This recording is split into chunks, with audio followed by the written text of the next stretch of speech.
Welcome to the Walton Pi. Today we are going to start part 1 of the binomial theorem. To start, we are going to be talking about binomial coefficients and what they are, but to begin we need to establish what a factorial is. So a factorial is an operation that you can do on a natural number, so an integer greater than 1. We also define it to be defined on 0, and 0 factorial is defined to be equal to 1. For any other number that is bigger than 1, n factorial is going to be equal to n times n minus 1 times n minus 2, and so on until we get to times 3 times 2 times 1, and we are done.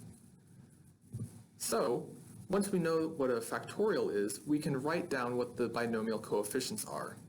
So here, that weird parenthesis thing with n over k, that is pronounced n choose k.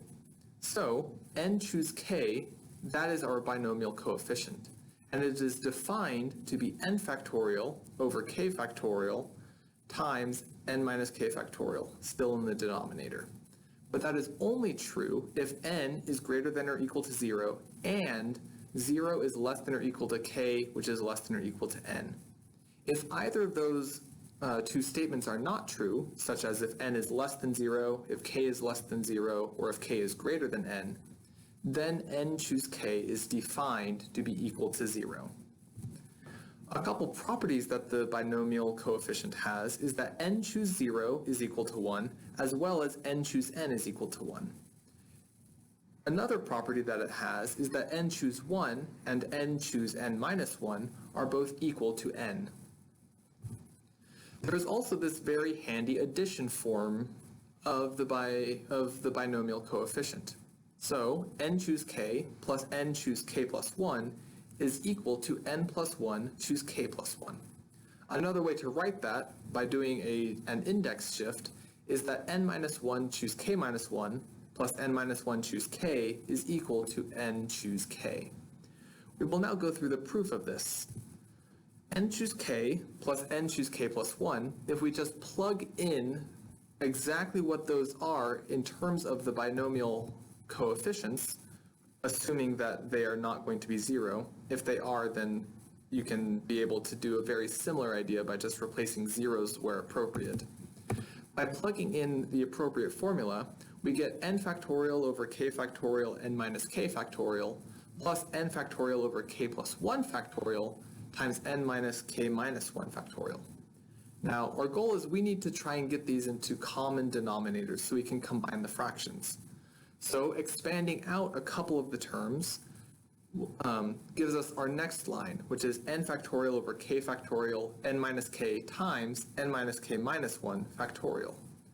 We did not change the fraction at all. That is just another way of writing the same fraction. Similarly, our second fraction becomes n factorial over k plus 1 times k factorial times n minus k minus 1 factorial. Now, we almost have the same denominators on both sides, so we are going to multiply both fractions by a specific value of 1. The first fraction we multiply by k plus 1 over k plus 1, and the second fraction we multiply by n minus k over n minus k. This gives both of them the same denominator, so we can combine the two together into n factorial times n minus k plus k plus 1 all over k plus 1 factorial times n minus k factorial, which is the same thing as n plus 1 factorial, because the minus k and the plus k can cancel out, and we are left with an n plus 1 times n factorial, divided by k plus 1 factorial times n plus 1 minus k plus 1 factorial, which is precisely what n plus 1 choose k plus 1 is defined to be. There is a similar connection, which you might have guessed from the form, to Pascal's triangle.